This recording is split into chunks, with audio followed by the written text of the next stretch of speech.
Hello guys, welcome to my channel math maths. आज जो बात करें भाई हमारे पास जो जर्नल एंट्री है उसके बारे में बात करते हैं। देखो सिंपल सी बात करें, इससे पहले मैं तुम्हें जितने भी चैप्टर्स वगैरह कराए हैं पहले तुम्हें उन सबकी नॉलेज जरूर होनी चाहिए। ठीक भाई, जिसने भी ना देखो वो चैप्टर वगैरह पढ़े हैं नहीं पढ़े उसमें मतलब नहीं है। मैं तुम्हें इस वीडियो करा रहा हूँ, फिर इस चैप्टर में जो करा रहा हूँ ठीक, तुम्हें वो सारा का सारा अपने आप आ जाएगा।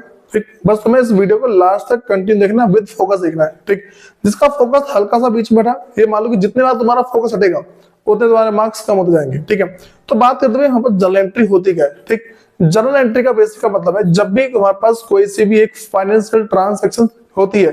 फाइनेंशियल ट्रांसैक्शन क्या भाई, जैसे मान लो तुम मार्केट जाते हो, मान लो तुम्हारा बिजनेस है। ठीक, तुमने बिजनेस में अपना कच्चा माल खरीदा, ठीक, तुमने मशीन खरीदी, तो तुमने कोई सा भी काम अगर पैसों से रिलेटेड किया है, ठीक है, तो उसको हम बोलते हैं फाइनेंशियल ट्रांसैक्शंस। ठीक, पैसों से संबंधित लेन देन। तो इन सबको हमें रिकॉर्ड करना होता है, और जो हम रिकॉर्ड करते हैं जहां पर पहली बार रिकॉर्ड करते हैं उसी को हम बोलते हैं जर्नल एंट्री। ठीक है, तो इसलिए जर्नल एंट्री को हम बोलते हैं भाई, इसको बोलते हैं बुक्स ऑफ प्राइमरी एंट्री। ठीक, तो पहली बात ध्यान रखिए, चलिए भाई हमारे पास क्या होता है, ये बुक्स या फिर बुक ऑफ प्राइमरी एंट्री है। ठीक है, तुम्हें इस बात को ध्यान रखिए चला भी कि जर्नल एंट्री क्या होती है। जर्नल है जो हमारा जर्नल एंट्री है, ये सिंपल सी क्या है, बुक ऑफ प्राइमरी एंट्री। अब तुम्हें भाई कुछ कुछ चीजों के बारे में बता रहा हूं जिसको बोलते हैं rules of debit and credit. अगर तुम इन रूल को पहचान लेते हो तो मान लो भाई तुम्हारे अच्छे खासे मार्क्स अपने आप बनते हैं। ठीक है, तो हमारे पास क्या है भाई, पहला अगला rules of debit and credit. ठीक है भाई, जो मेरे पास rules of debit and credit है इसके अंदर करना क्या है, जो मेरे पास अगर देखो भाई तो मैंने कुछ कुछ बातें बता रहा हूं। इसमें मेरे पास पहला असेट्स हो गया, कोई सा एक्सपेंस हो गया, ठीक, या फिर कोई सा लॉस, ठीक है, या फिर मान लो ड्राइंग, ठीक है, ये सारे हो गए। असेट्स हो गया, एक्सपेंस हो गया, लॉसेस हो गए, ठीक है, या फिर भाई कोई सा तुम्हारे पास ड्राइंग हो गई। अगर ये सारी चीज अगर तुम्हें इसके बारे में नहीं पता, सिंपल सी बात बता रहा हूँ, असेट्स हमारी कंपनी की संपत्ति है वो, एक्सपेंसेस जो भी हम अपनी कंपनी से खर्चा करते हैं वो, लॉसेस, ठीक है, हमने भाई मान लो कुछ अगर बिजनेस चला रहे हैं तो बिजनेस में प्रॉफिट लॉस दोनों होता है। ठीक है, तो उसमें से अगर मेरे पास लॉस हो जाता है, ठीक, तो लॉस के केस में क्या करना होता है उसकी बात बता रहा हूं मैं। जो लॉस वाला केस आएगा भाई, या फिर ड्राइंग आ जाए। ड्राइंग का मतलब क्या, अगर जो ऑनर है, जो कंपनी का जो प्रोप्राइटर है, जो बिजनेस का जो ऑनर है, अगर वो अपने पर्सनल यूज के लिए पैसा निकालता है उसको हम बोलते हैं ड्राइंग। ठीक, तो कभी भी अगर ये सारे के सारे केस आते हैं, अगर देखो ये सब चीज अगर तुम्हारे पास भाई इंक्रीज हो रहे हैं, ठीक है, तो तुम इसको डेबिट कर दोगे। अगर ये सारी चीज तुम्हारे डिक्रीज हो रहे तुम इसको कर दोगे क्रेडिट। ठीक, इस तरीके से। तो दूसरी बात मेरे पास है भाई लायबिलिटीज, एक्सपेंस के बदले मान लो इनकम, लॉस के बदले गेन, या फिर मान लो कैपिटल। ठीक, अगर ये सारे के सारे चीज देखो, लायबिलिटी कोई से जो कर्जा होता है, इनकम, ठीक है, फिर जो गेन, देखो इनकम और गेन में डिफरेंस क्या होता है भाई, इनकम जो हम अपने बिजनेस से कमाते हैं वो, ठीक, और गेन का मतलब है अगर मेरे पास कोई से असेट्स है, ठीक, अगर मैं उस असेट्स को बेच दूं, उस असेट्स को बेचने से अगर मेरे पास कोई सा पैसा आया है, ये उसकी बात चल रही है। ठीक है, तो गेन और भाई कैपिटल। तो हमारे पास क्या भाई, अच्छा कैपिटल का मतलब समझ लो। कैपिटल का मतलब क्या होता है, जो हमने स्टार्टिंग में पैसा लगाया, बिजनेस हमने शुरू किया, बिजनेस को शुरू करते वक्त जो जितना हम पैसा लगाते हैं उन सबको हम कैपिटल बोल के चलते हैं। ठीक है, तो अगर ये सारे के सारे मेरे बढ़ जाते हैं तो हम इसको करते हैं क्रेडिट, और अगर ये सारे मेरे घट जाते हैं हम इसको करते हैं डेबिट। ठीक है, तो बस हमें इन बातों को ध्यान रख के चलना है, और उसके बाद हम क्या भाई जो भी बेसिक से एंट्री है वो सारी करेंगे। ठीक है, तो भाई मैं जो जितने भी ट्रांसेक्शन है शुरू करता हूँ यहाँ से। तो भाई हमारे पास है इंपॉर्टेंट बिजनेस ट्रांसैक्शंस। ठीक है, इंपॉर्टेंट बिजनेस ट्रांसैक्शन है। इसमें जो भाई पहली बात करते हैं, जो पहली एंट्री है, ठीक, वो मेरे पास है कैपिटल इंट्रोड्यूस करने की। कैपिटल इंट्रोड्यूस करने की।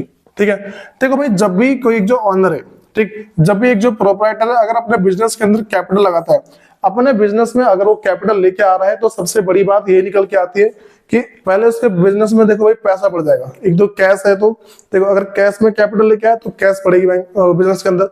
और अगर मान लो कि बैंक से, चेक से अगर ये सब लेके आए तो उसका क्या है, जो बैंक का बैलेंस बढ़ जाएगा। ठीक, चेक हो या बैंक को, बात वही है। बैंक से लेकर लेके आता है तो उसका क्या भाई, बैंक का बैलेंस बढ़ जाएगा। तो बिजनेस के अंदर क्या, पैसा आएगा। पैसा पास करते हैं, जो पैसा वो असेट्स होती है। पैसा अगर मेरे पास असेट्स है, ठीक, पैसा असेट्स है और हमारे बिजनेस के अंदर अगर वो पैसा बढ़ जाता है, ठीक, तो उसको डेबिट करते हैं। मैंने तुम्हें अभी रूल लिखवाया कि अगर मेरे पास कभी भी असेट्स है वो बढ़ेगा तो डेबिट।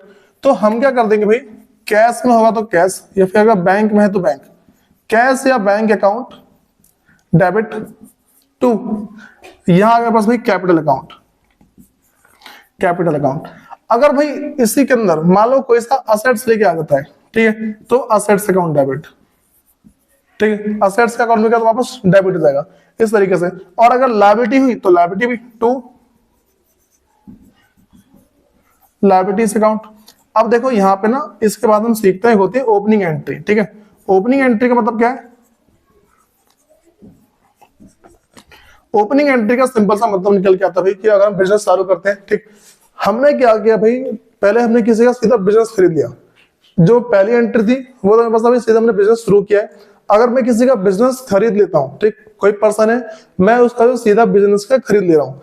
अगर मैं किसी का भी बिजनेस खरीदता हूँ, उस टाइम क्या बातें पड़ती है हमें पहले वो सीखना है। ठीक, बिजनेस को खरीदते वक्त सबसे जो मेन बात है वो आती है, हम उस, देखो मान लो कि मैं हूँ, ठीक, मैं किसी का बिजनेस सीधा खरीद ले रहा हूँ, तो उसके बिजनेस में असेट्स होगी, लायबिलिटी होगी, ठीक, ऐसे इनकम बहुत सारी चीज होगी ना। अब यहाँ पे जो बात पड़ती है भाई, बिजनेस दो तरीके से हो सकते हैं। ठीक है, एक भाई ऐसा मान लो, देखो जब भी मैं किसी के बिजनेस को परचेस करता हूं, इसमें दो बातें निकल के आती हैं। पहली बात ये होती है भाई, इसकी जो वैल्यू है मार्केट बहुत अच्छी है। ठीक है, इसका तो इसकी जो गुडविल है मार्केट में काफी अच्छी है। ठीक, दूसरा इसकी गुडविल है ही नहीं।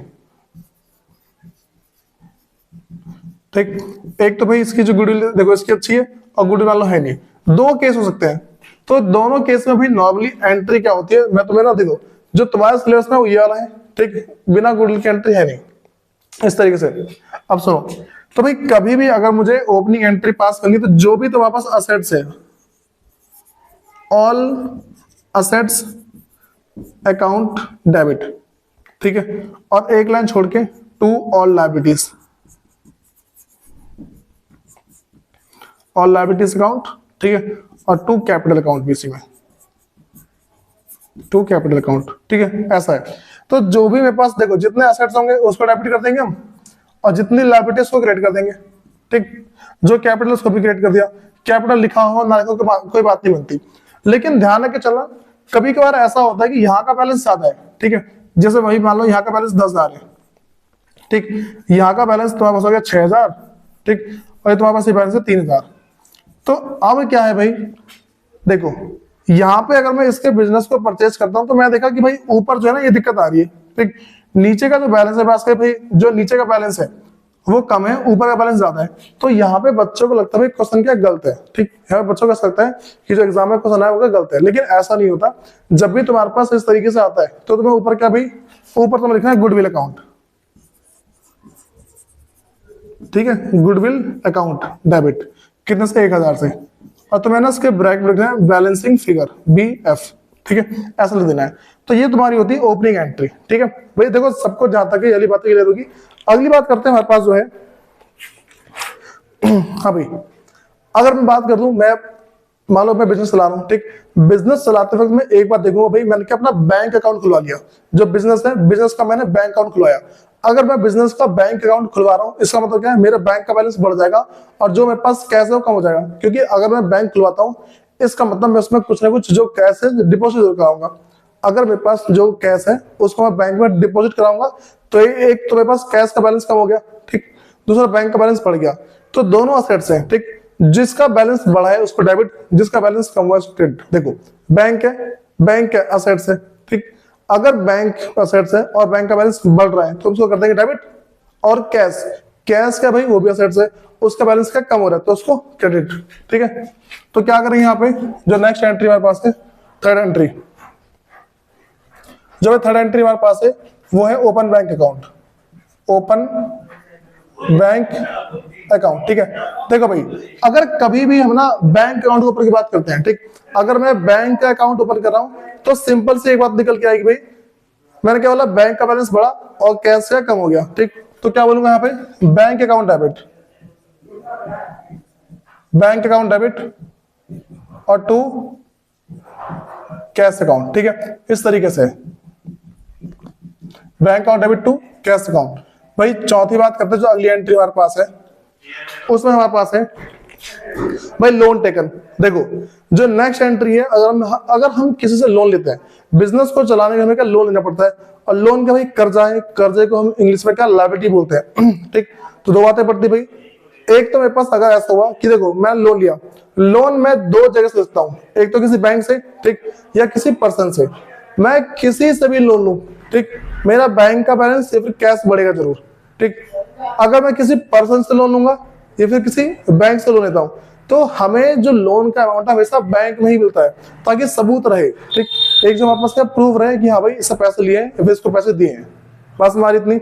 अब भाई अगर मैं किसी से लोन लेता हूं, ठीक है, लोन टेकन, अगर मैं किसी से लोन लेता हूं भाई, सिंपल से एक बात आएगी, मेरे तो बैंक का बैलेंस बढ़ जाएगा, बैंक अकाउंट डेबिट, ठीक। अगर मेरा बैंक का बैलेंस बढ़ रहा भाई, बैंक अकाउंट डेबिट और टू लोन टेकन, ठीक है, फिर bank loan to bank loan account, ठीक है, ऐसी एंट्री हो गई। भाई नेक्स्ट बात करते हैं, हमारे पास जो है वो है कि भाई परचेस ऑफ गुड्स। अच्छा एक बात तो ध्यान रखिए चलो भाई, कि अगर हमारे पास हमने ये जो लोन है अगर किसी पर्सन से लिया है, अगर ये लोन क्या मैंने किसी पर्सन से लिया होगा तो उस पर्सन का नाम लिख दूंगा, ठीक है, पर्सन नेम, ठीक है। मान लो राजू है, अगर मैंने राजू से लोन लिया तो bank account debit to Raju account, इस तरीके से आ जाएगा, ठीक। और इसमें जो नरेशन है, नरेशन लिखेंगे being the loan taken from Raju, ठीक। भाई जो नेक्स्ट बात मेरे पास है वो है पांचवी एंट्री, इसमें हमारे पास है परचेस ऑफ गुड्स। देखो भाई, अरे मैं तुम्हें परचेस की दो एंट्री बता रहा हूँ, ठीक है, कि अगर हम सामान को परचेस करते हैं, इसकी एंट्री दो तरीके से होती है, वो कैसे है वो देख लो एक बार। देखो परचेस, यहां पे भाई परचेस दो तरीके से होता है, एक तो मैं गुड्स परचेस कर रहा हूं, अगर गुड्स परचेस करता हूं इसका मतलब कि देखो गुड्स का मतलब क्या है, जिस चीज में डीलिंग करता हूं, मान लो कि अगर मेरा लैपटॉप का बिजनेस है, ठीक, तो लैपटॉप मेरे लिए गुड्स है। दूसरा बोल दो भाई मेरे शूज का बिजनेस है, तो शूज मेरा गुड्स है। तो जिस चीज में मैं डीलिंग कर रहा हूँ वो मेरा क्या गुड्स होता है, ठीक। अगर मैं बिल्डिंग में डीलिंग कर रहा हूँ ना, मैं बिल्डिंग बेचता हूँ, तो बिल्डिंग मेरा क्या भाई, बिल्डिंग मेरा गुड्स है, इस तरीके से। तो मेरे पास क्या है, इन विच डीलिंग, हम जिसमें डील कर रहे हैं, तो भाई गुड्स की बात कर दी। और दूसरा है असेट्स, ठीक है, जो हमारी प्रॉपर्टी है, ठीक है, जो संपत्ति है, ठीक है, समझते हैं संपत्ति है। अब तो भाई सबसे पहले बात करते हैं, अगर मैं कभी गुड्स परचेस करूंगा उसकी एंट्री क्या होगी, उसकी एंट्री सिंपल सी है, purchase account debit to, purchase account debit to. अगर मैं कैश से परचेस कर रहा हूं तो कैश, बैंक से परचेस कर रहा हूं तो बैंक, और अगर मैंने उधार पे लिया है तो वेंडर अकाउंट, ठीक है, जो हमारे पास जिससे हम सामान खरीद रहे हैं ना उसका नाम, ठीक है। तो बोल देंगे क्रेडिटर, क्रेडिटर अकाउंट, तो उसका जो नाम है वो राम है तो उसका राम का नाम आ जाएगा, ठीक है, टू राम अकाउंट, ठीक है। ये पहली बात हो गई। उसके बाद अगली बात करते हैं जो मेरे पास नेक्स्ट है, अगर मैं कोई सा असेट्स परचेज कर रहा हूँ, ठीक है, मान लो कि मशीन परचेज कर दूं, बिल्डिंग परचेज करूं, मैं अगर किसी भी असेट्स को परचेज करूंगा तो उस टाइम क्या भाई मैं यहाँ पे असेट्स का ही नाम लिखता हूँ, ठीक।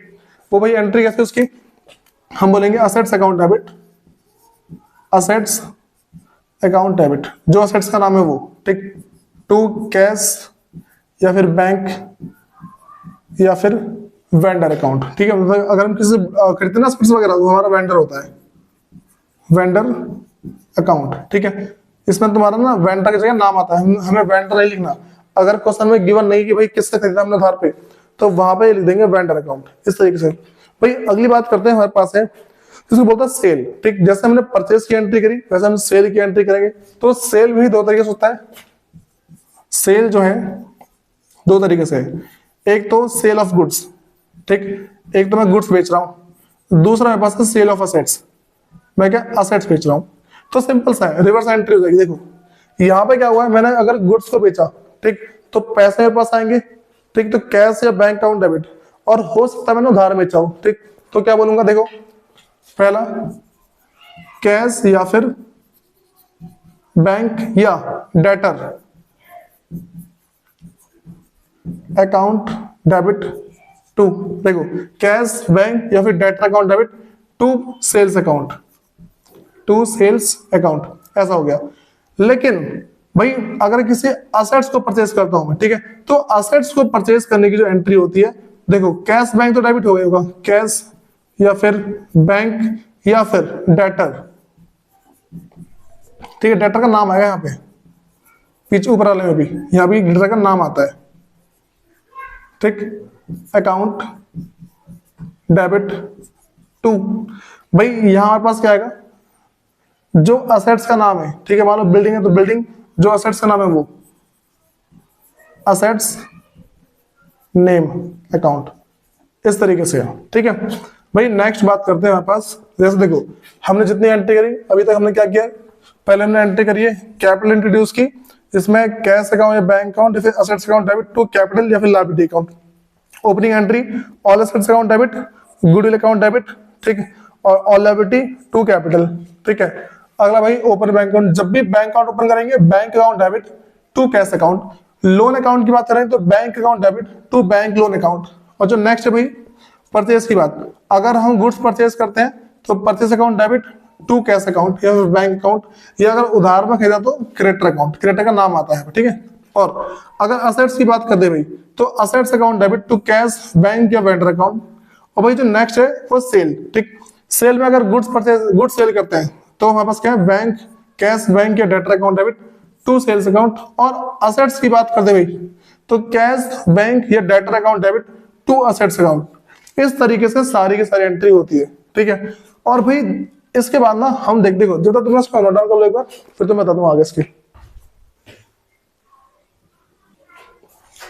देखो भाई हम अगली बात करते हैं, जो देखो दो अभी तो मैं तुम्हें बताया परचेज की एंट्री और सेल की एंट्री, मैं तुम्हें दो एंट्री बताई, परचेज और सेल की एंट्री बताने के बाद अब जो हम बात करते हैं परचेज रिटर्न और सेल्स रिटर्न के बारे में। देखो परचेज की मैंने एंट्री होती है purchase account debit to cash bank account, और जस्ट इसी का अगर मैं रिवर्स कर दूं, ठीक है, तो मेरे पास होगा परचेज रिटर्न। वैसे जैसे मैं तुम्हें सेल की एंट्री बताई, तुमने अगर कॉपी में नोट डाउन किया है तो उसमें देखो एक बार, ठीक, बस हमें उसका रिवर्स करना है, ठीक है। तो भाई अगली बात करते हैं, जो 7th एंट्री हमारे पास है वो रिटर्न की। अगर हमें कुछ भी रिटर्न करना होता है, मान लो अगर मैं परचेज रिटर्न करना चाहता हूँ, ठीक, तो मेरे पास क्या होगा, जो मैंने सामान परचेज किया था, ठीक, पहले वो सामान चला जाएगा, और दूसरी चीज जो मेरे पास कैश या फिर जो बैंक का बैलेंस था उसमें, ठीक, उसमें क्या भाई क्या आ जाएगी, देखो पहले मैंने परचेज किया, हमारा कैश बैंक चला गया होगा, कैश या फिर जो बैंक का बैलेंस है कम हो गया होगा। अगर मैं जो मैंने सामान खरीदा अगर मैं इसको वापस कर दूं, खरीदे हुए सामान को अगर हम वापस कर देते हैं तो उस टाइम क्या बात पड़ती भाई, उस टाइम एक इंपॉर्टेंट बात है, कैश का बैंक का बैलेंस क्या बढ़ जाएगा, तो हम बोलेंगे कैश या फिर जो बैंक है, कैश या बैंक अकाउंट डेबिट। अच्छा जो हमारे पास क्रेडिटर था, कोई जिससे हमने उधार में खरीदा उसका नाम creditor account debit to purchase return account, to purchase return account, ये हो गया। और अगर वैसे मैं सेल रिटर्न की बात कर दूं, ये मैंने कहा था भाई इधर परचेज रिटर्न, इधर परचेज रिटर्न।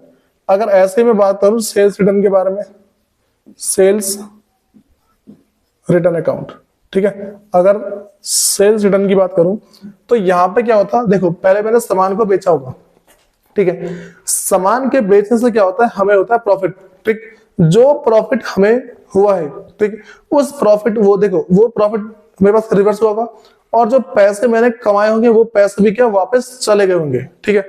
तो यहाँ पे जो ध्यान रखने वाली बात है भाई वो ये है कि जो पैसा मेरे पास आया था वो पैसा चला जाएगा, ठीक, और जो सेल्स मेरी बढ़ी थी सेल्स क्या कम हो जाएगी, ठीक है। अब तो भाई हमारे पास क्या है, sales return, sales return account debit to, देखो sales return account debit to cash bank या फिर जो डेटर है डेटर अकाउंट, बस हमारी एंट्री का रिवर्स हुई है, ठीक है। भाई नेक्स्ट बात करते हैं हमारे पास कि अगर हम किसी को पेमेंट करते हैं, ठीक, अगर हम किसी को पेमेंट करें, मान लो पेमेंट मेड टू राजू, ठीक, मैंने राजू को पेमेंट करी, या फिर मान लो मैंने श्याम को पेमेंट कर दी। अगर हम किसी भी पर्सन को पेमेंट करते हैं, पेमेंट दो तरीके से होती है, ठीक है, एक है सिंपल पेमेंट, दूसरा है पेमेंट इन फुल सेटलमेंट, ठीक है। तो हमारे पास क्या है भाई, पेमेंट टू एनीवन। अगर हम किसी को पेमेंट करते हैं तो क्या करेंगे, मान लो कि Ram account debit to cash या फिर बैंक अकाउंट, ये मेरे पास है सिंपल पेमेंट, सिंपल पेमेंट है। लेकिन अगर अगली बात कर दो भाई, अगर पेमेंट कर रहे हैं फुल सेटलमेंट में, पेमेंट इन फुल सेटलमेंट, अगर हम पेमेंट को फुल सेटलमेंट में करें तो उस टाइम क्या एंट्री पास करेंगे, वो चीज सुनो भाई।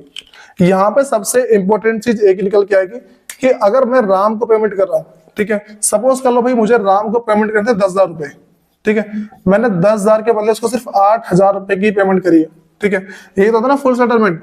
भाई समझो ये फुल सेटलमेंट होता क्या है, सपोज कर लो कि मुझे किसी से पैसे लेने थे, ठीक, उसने पैसे की डेट ली थी कि भाई मैं तुझे पेमेंट करूंगा अगले साल, ठीक, इस तरीके से उसने क्या बोला कि मैं तुझे पेमेंट करूंगा अगले साल, लेकिन मुझे पेमेंट की जरूरत पड़ गई अभी। मैंने भाई देख ऐसा है, तू 10,000 मत दे, मुझे सिर्फ तू 8,000 रुपए दे दे, ठीक है, मैं 2,000 रुपए कहते मैं छोड़ दूंगा, इस तरीके से कर। तो उसने बोला चल भाई ठीक है, मुझे क्या दिक्कत है। अगर कभी भी किसी का फायदा होता है ना तो उस टाइम ऐसा होता है, ठीक। तो ये वही वाली बात है, अगर मैं किसी को पेमेंट कर रहा हूं, ठीक है, तो देखो मैंने क्या बोला, सपोज कर लो मेरे पास क्या पेमेंट करनी है 10,000 की, 10 के बदले मैंने सिर्फ 8 पे किया, ठीक है। मैं किसी को पेमेंट करने वाला था 10,000, चलो मैं राम को मैं देने वाला था 10,000 रुपए, लेकिन राम जो है उसको मैंने फुल सेटलमेंट सिर्फ 8,000 रुपए दिए। तो सबसे पहले ये देखो, राम तो पूरा सेटल हो गया, तो राम अकाउंट मेरा डेबिट होगा 10,000 से, राम अकाउंट डेबिट 10,000 से। मेरे पास से भाई जो कैश है कितना गया, टू कैश अकाउंट, कैश गया भाई 8,000 रुपए, कैश का बैंक जो भी दोनों में से होगा 8,000 रुपए, और बाकी का भाई मुझे मिला है डिस्काउंट, कितने का डिस्काउंट मिला है 2,000 रुपए का, ठीक, discount receive, discount received account 2,000, इस तरीके से, ठीक है भाई। वैसे ही अगली बात करते हैं मेरे पास पेमेंट रिसीव करने की।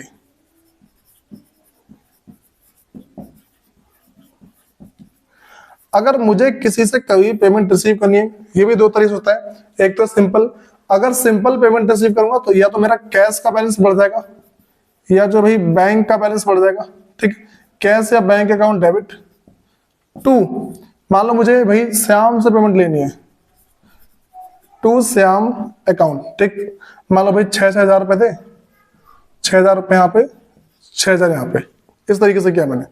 और दूसरी बात करते हैं, ये तो होगी सिंपल पेमेंट, लेकिन अगर भाई ऐसा करो, मुझे ना यहाँ पे मिल रहा है, देखो यहाँ पे 2-3 केस बनते हैं। तो पहला जो मेरे पास बनेगा वो ये बनता है कि मुझे किसी से 6,000 रुपए लेने थे, लेकिन उसने मुझे सिर्फ 5,000 रुपए दिए, बोलो भाई बाकी मैं दे नहीं पाऊंगा। तो इसमें दो कंडीशन बनती है। तुम्हारे एग्जाम में क्वेश्चंस कैसे लिखे आते हैं कि राम मेड पेमेंट, ठीक, ₹5,000 in full settlement, in full settlement of ₹6,000, ठीक है भाई। 6,000 रुपए के बदले 5,000 रुपए पेमेंट करी उसने। तो यहां पे हम क्या करेंगे, सबसे पहले देखो भाई कैश बैंक में कितना आया, कैश या फिर बैंक अकाउंट डेबिट, कैश या फिर जो बैंक का बैलेंस है कितना भाई, ये मेरे पास आ गया कैश बैंक का 5,000 रुपए, ठीक है। मेरा क्या हुआ भाई, लॉस हुआ है, तो इस लॉस को हम बोलेंगे बैड डेप्ट,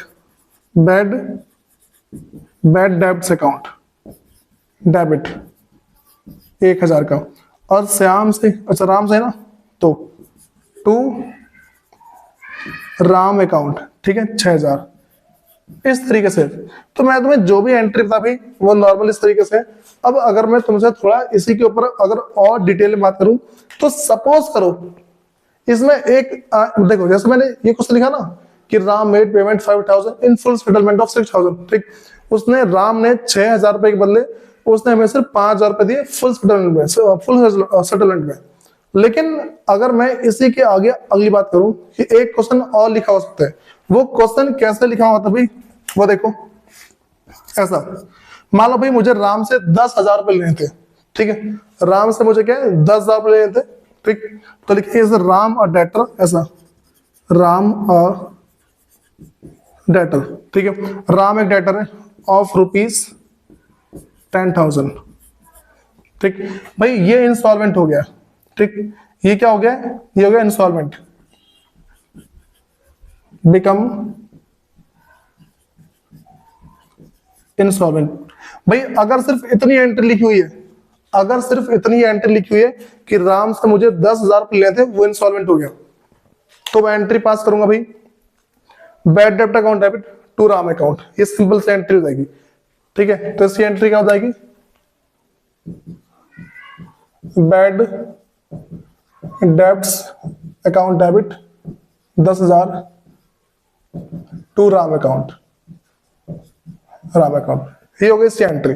लेकिन क्वेश्चन अगर ऐसा लिखा हुआ है कि राम एक हमारा डेटर है 10,000 रुपए का, ठीक। इसमें लिखा है विल पे 60 पैसा इन अ रुपी। उसने क्या बोला भाई, वो पे करेगा 60 पैसा इन अ रुपी, मतलब कि वो उसने जितना बोला ना इसको तो उतनी परसेंट पेमेंट करेगा, वो करेगा सिर्फ 60% पेमेंट, ठीक। तो जितना पैसा लिखा होगा सिर्फ उतने पैसे की पेमेंट करेगा वो। दूसरा इसमें ऐसा लिखा होता है कि राम डेटर है 10,000 का, विल नॉट पे 40%, ठीक। तो तुम्हें ये देख कर चलना है उसमें विल नॉट लिखा हुआ है या फिर विल पे लिखा हुआ है, मतलब कि उसमें सिंपल से लिखा होता है कि ही विल पे 60 पैसा इन रुपी। तो अगर ऐसा बोलता है कि ही विल पे 60 पैसा इन रुपी, इसका मतलब वो सिर्फ 60% पेमेंट करेगा, बाकी पेमेंट वो नहीं करेगा। तो 10,000 का भाई कितना, सिर्फ 60% कर रहा है। 10,000 का 60% 6,000। तो बैंक में कितने पैसे आ गए, बैंक अकाउंट डेबिट 6,000 और बैड डेब्ट्स अकाउंट डेबिट 4,000 और टू राम अकाउंट 10,000, ठीक है। इस तरीके से, ठीक। दूसरी बात भाई, हम जो अगली बात करते हैं, एक तो मैं तुम्हें बता सिंपल सा, इसके आगे जो बात निकल के आती है भाई, जो हमें समझना है, जो मोस्ट इंपॉर्टेंट है, वो क्या चीज है। अब कभी कभार ऐसा होता है कोई सा जो डेटर है जिसने हमारे पैसे नहीं दिए, अब वो पेमेंट हमें कर रहा है, ठीक। पहले उसने बोलता भाई देख मैं तेरी पेमेंट नहीं कर पाऊंगा, ठीक है। तो वो क्या है भाई, अब पेमेंट कर रहा है। अब बाद में अगर होता है पेमेंट कर रहा होता है, ऐसा बोलेंगे कि राम और डेटर हु प्रीवियसली, जो पहले मतलब कि become installment and could not pay, वो पहले इंस्टॉलमेंट हो गया था और पेमेंट नहीं कर पाता, ही इज पेइंग नाउ, और वो पेमेंट कर रहा है, ठीक। अगर पेमेंट कर रहा है तो भाई इसकी पेमेंट ले लेंगे हम, ठीक। उस टाइम एंट्री क्या होगी, देखो मान लो कि ये 4,000 रुपए वो पे नहीं कर पाया था, अब वो पे कर रहा है, ठीक। तो लिखेंगे bank account debit 4,000 to bad डेब्ट रिकवर्ड,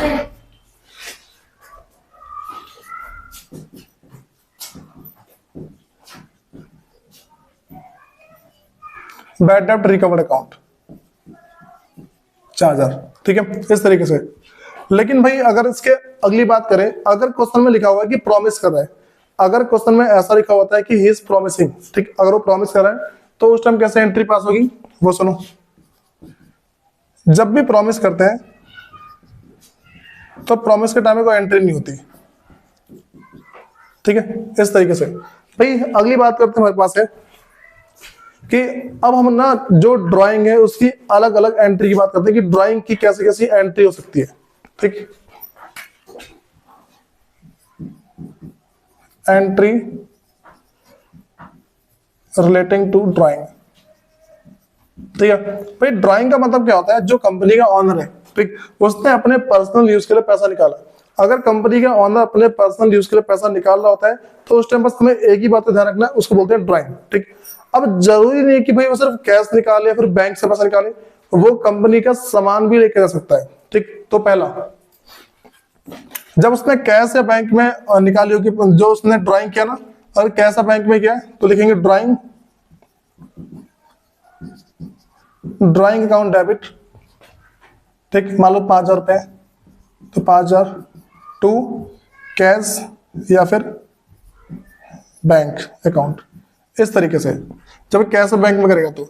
लेकिन भाई अगर वो क्या करता है, किसी असेट्स को लेता है, ठीक है, तो उसको लिखेंगे